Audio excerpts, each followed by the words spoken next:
The first tool that I'll be presenting is Buncee, created by Mary Artery. For more information about the founders and creators, you can go to the Buncee website, scroll all the way down to the bottom of the homepage, and click on About. After this step, Buncee will take you to a new page. On the upper left-hand corner, you'll see a Discover option. Click on this option and choose the option Our Team. After this, you can access information about the entire team who created Buncee. What is Buncee? Buncee is both a creation and presentation tool that students and adults can create for interactive classroom content. Buncee has a library of 8,000 plus executive stickers, animations, and templates. Not only do they have these options, but the stickers and animations can move. You may upload your own templates as well. You can also create and share content from anywhere around the world. Buncee is easy to use for all ages while expanding their creativity and giving them a chance to produce content in a fun way. I added this in here because I thought it was a really cool tool that Buncee had to offer. It's called Buncee Buddies. Buncee Buddies is a pen pal project that brings students and teachers together from across the globe. So classrooms can connect with each other to share Buncee creations, learn about other cultures, and make new friends while doing it. Classrooms on every continent and encourage global learning. Applying the SAMR model. Substitute, creating a presentation to teach classroom content. Augment, an animated story of the content. Modify, instead of making a PowerPoint presentation on what they have learned, for example, the planets in the solar system, they can integrate animations of the planets and record their voice talking about each one. Redefine, during a social studies lesson, get in touch with a Buncee buddy from another country or anywhere around the globe and connect these classrooms to learn about other cultures. Conclusion. This tool should be used because it expands a child's creativity and knowledge. Buncee enables children to get connected with other children and classrooms around the globe so that they can become more cultured while having fun at the same time. Buncee is also more engaging than regular presentations. Most presentations are made with a poster, PowerPoint, or Prezi, which are useful, but Buncee has more realistic pictures and animations that can catch a child's attention easier. Though Buncee is a great tool, some possible constraints would be that it is not very specific on how to create a presentation. One may find it difficult to integrate all the animations without a template or a tutorial. All right, so that was my presentation on Buncee. Now I'm going to be moving to another digital storytelling tool called Pixton.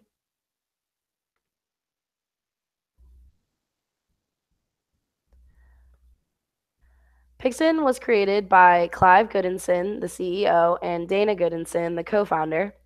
Clive is essentially the mastermind behind Pixton, while Dana handles business development, marketing, and customer services and support.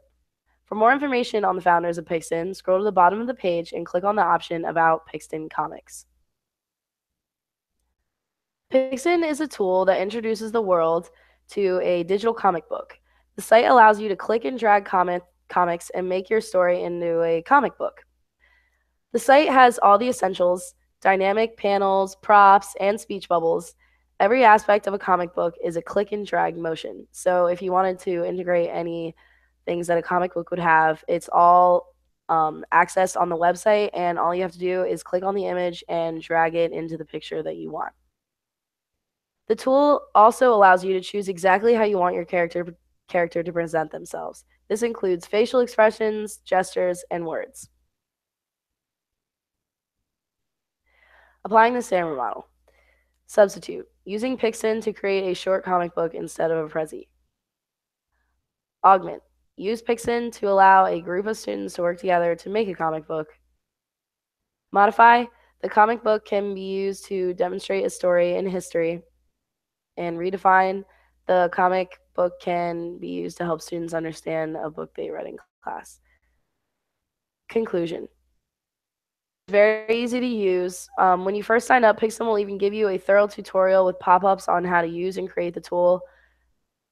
I know this because I actually created a comic book by myself, and every time I went to go do something, the website would tell me exactly what to do with a pop-up bubble, and it was just very, very explanatory and very helpful. The tool is fun and attractive to children because it is animated and cartoon-like. Pixin also brings a new sense of technology to the classroom and gives students the opportunity to be authors and creators. Some constraints Pixin has is a the creator of the comic is not able to integrate his or her voice in the comic, so it would just be words on the images. Also, certain images are hard to position in a preferred way, so if you wanted your character to be doing something specific or just something that would go better with the story, Pixin only has limited positions that a character can be in, so that's a little. So those are my presentations on digital storytelling, and I'm going to be moving this to the next partner on this chat.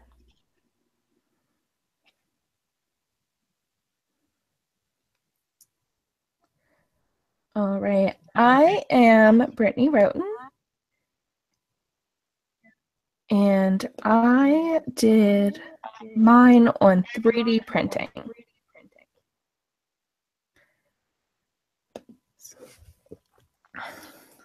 So the first website I will be talking about is Thingiverse. Thingiverse was created by Bree Pettis, and more information can be located about him by visiting his website.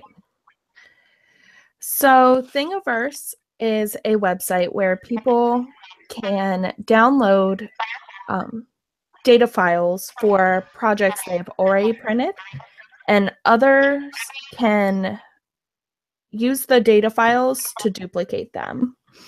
You can also use this website for inspiration for things that you would want to print to use in the classroom. So Thingiverse is very easy to use and understand. It's a great website for students or teachers who are new to 3D printing. Users can upload pictures of the projects they want to download off of Thingiverse. Users can see how many people have printed the project before them so they know if the data file is reliable. So if you find an object on Thingiverse that you want to print, it might be risky if no one has printed it before you. So what are the possibilities? Teachers can use 3D printing to make models to illustrate what they're teaching in class. They can print things like historical objects, like parts of the body, just things to illustrate what they're teaching. And students can use 3D printing to design projects and express their creativity. So applying the SAMR model. So substitute. In place of labeling states on a map, students can design a digital map using a computer. Augment. Students can then research population by state and add it to their map. Modify. Students format a printable model of their map. And redefine. Students can print an actual copy of their map showing population by state. So the conclusion, it should be used because students will enjoy learning in such a hands-on manner. Teachers will always have ways of illustrating their topics in ways that they were never able to before. And teachers will be able to bring historical objects to life in the classroom.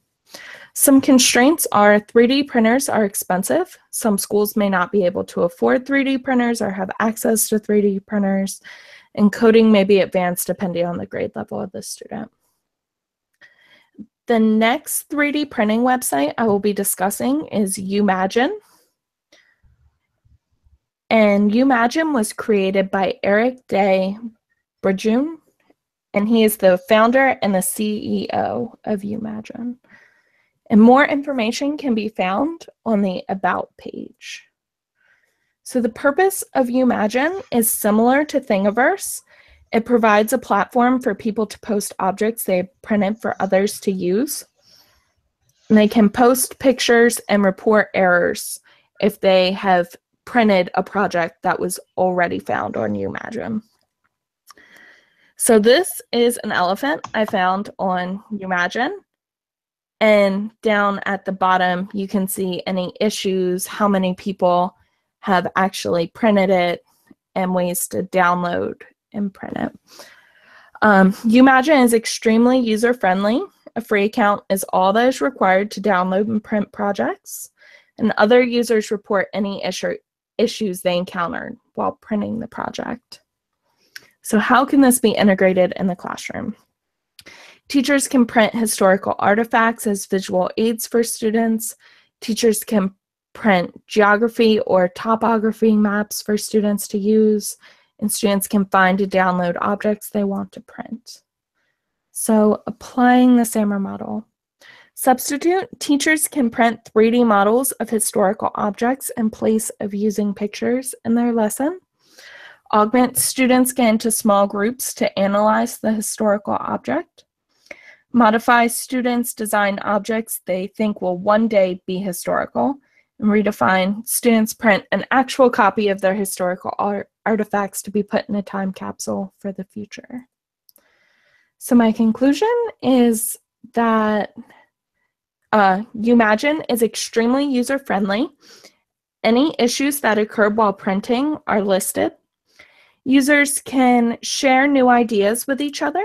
Teachers can show students printed versions of historical objects rather than just pictures. And some constraints are 3D printers are expensive. Teachers might not have access to it. And depending on the project, 3D printing can take a long time. So having each student print their own object could be time consuming.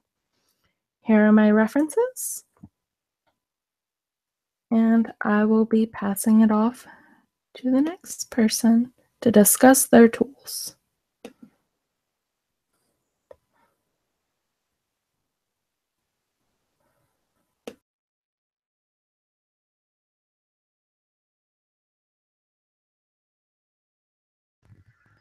All right, so I also did digital storytelling tools.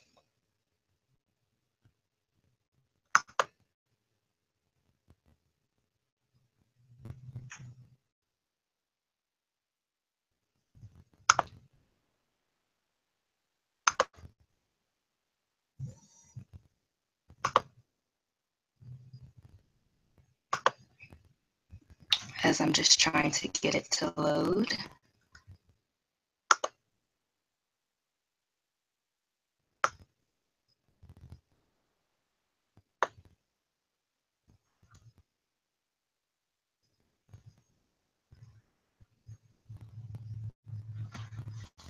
Sunny, would you mind going next so I could see if I can get this to work? It's not trying to work. Yeah, that's fine. My name is Sunny, and today I'm going to be doing screencast tools. Can you guys see my screen? No, I cannot. Okay.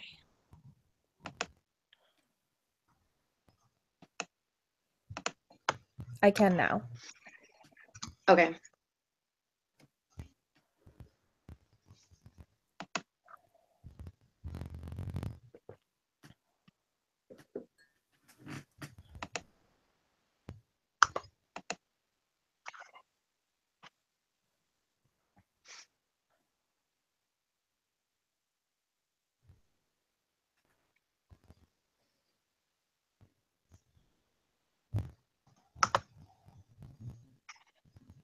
The first screencast tool that I'm going to be presenting today is Screencast-O-Matic. I could not find the creators of it.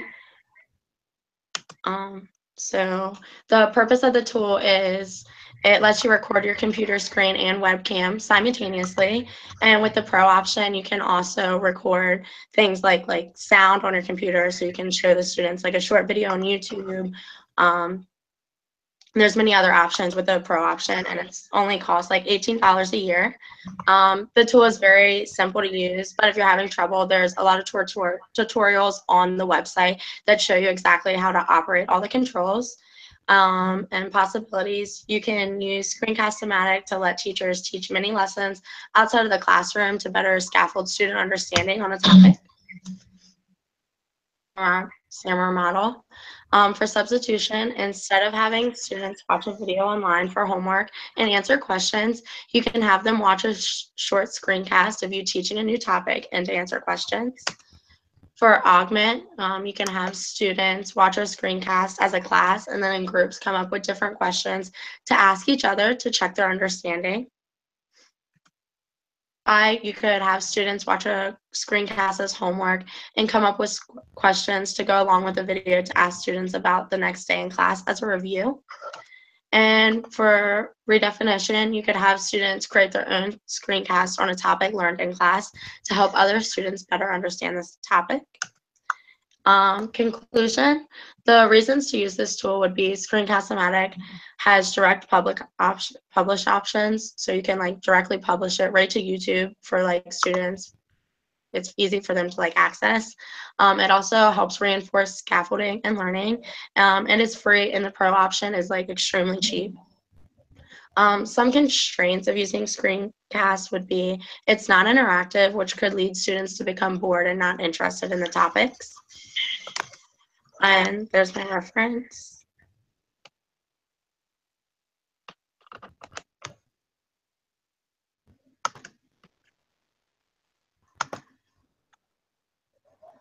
And the next tool that I did was Pixie Clips.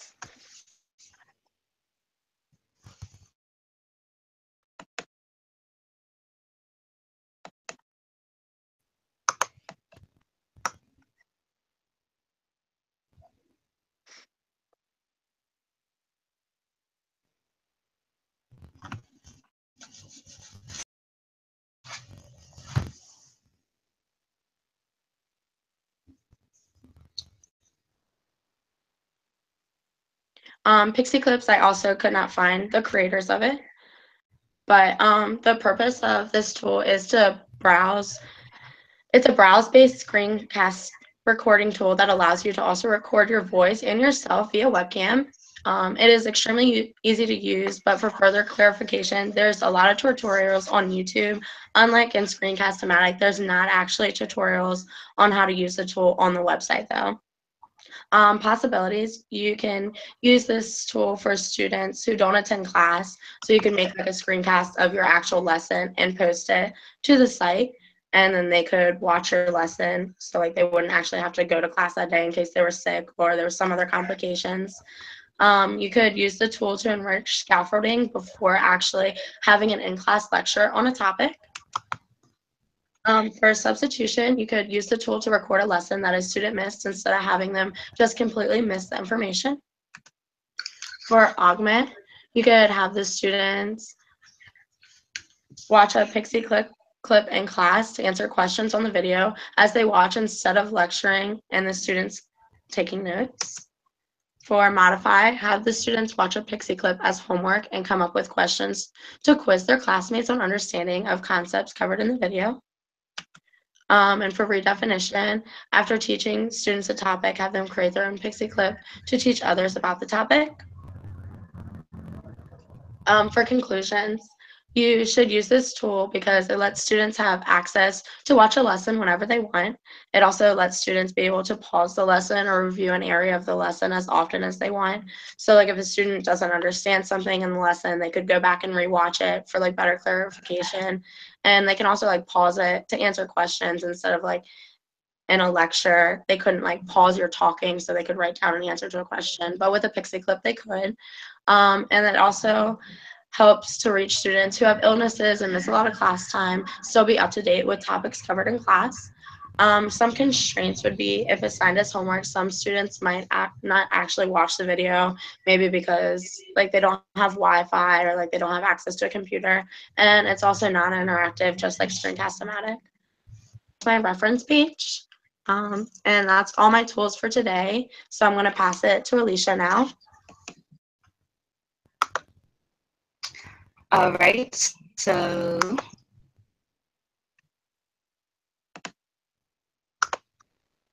like I said before, I also did digital storytelling tools.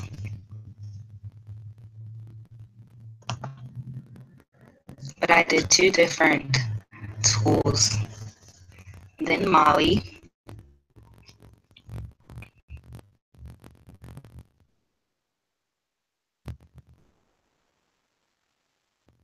I'm sorry, this is taking so long to load.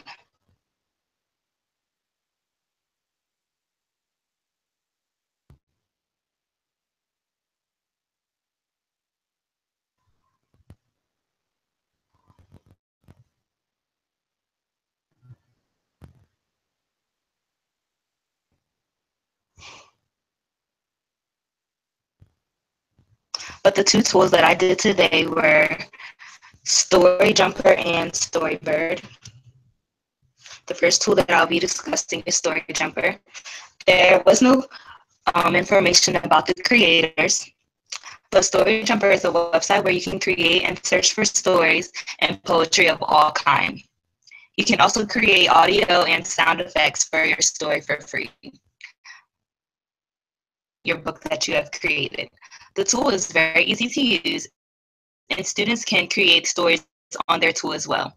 You can find more information on Story Jumper on the link on this page or at the end of the presentation.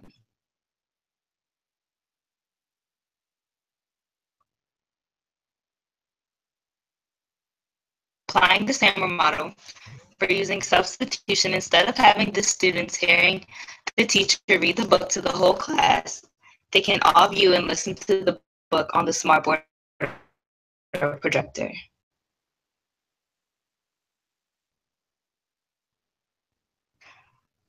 For augmentation, you can have the children go online and find a story or a poem that they like, have them write a reflection on how the book and poem that they have picked related to their lives instead of doing a class discussion after reading the book. Teacher's choice. After all the students finish creating their story, they must go on the tool and comment one nice thing on 2 of their classmates' story. And for redefinition, the class can create a book on a topic that they learned and fundraise money to help publish the book. The tool should be used because you can publish the book for future class lessons. And you can also upload personal photos on this website. So if you wanted to do like a book on your classroom or a book on specific students, you can use personal photos. It also helps the students become more creative and want to learn how to read. They're more interested in what their peers have created, and they want their peers to be interested in what they have created. Many can edit the same book, so you can do it as a class. Like I said, for one of the activities, the class can create the book all together. And you are able to share the book publicly so parents can view the book and also other teachers from other schools. You can also create a fundraiser to earn money for the school in the classroom. The only constraint for this tool that I've seen is that the publishing has a price. The price is not too expensive, but it does have a cost. The next tool that I will be discussing is called Storybird. When using the Storybird tool, you can create and look for visual stories and poetry. It has animation and illustration for writers to use to create the story, so you won't have to upload your own pictures. You can share your stories everywhere, so people all around the world can view your stories if you would like. The tool is fairly easy to use, and the process of creating the stories are smooth. There are many tutorials on how to create the project. And more information can be found on the website of Storybird, which is linked right here and which will also be linked at the end of the presentation. Same model for substitution, and like I said before, instead of reading a story in the class, the teacher can play a visual story for the class. It's very entertaining. For augmentation, they can pick a story from the website to be a part of a homework assignment and have them work on questions that they are provided. For modification, have the students go on the website and pick a story or poem that seems interesting to them. Then have them post something that they liked about the story or poem onto the blog that is under the book. For redefinition, the teachers can pick a few illustrations or animations from the website that the students would have to create a story on their own. And then everyone would share their ideas with the class. In conclusion, the tool should be used because it allows students to be creative and makes them want to engage in reading. You have all types of stories and poems to search for, and you can share stories anywhere.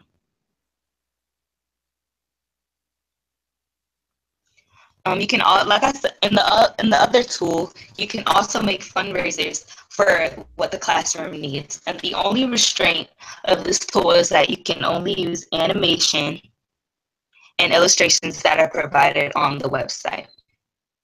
And here are my references.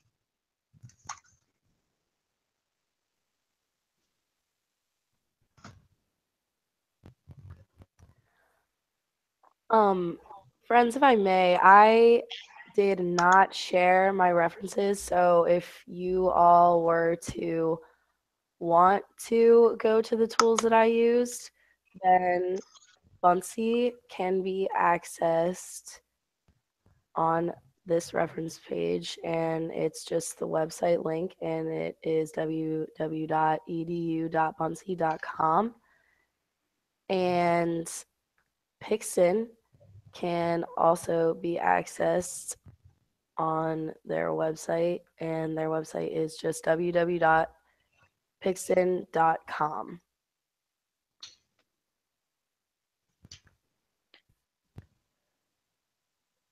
Okay, thank you. And I think that's all the technological tools we're going to be sharing today.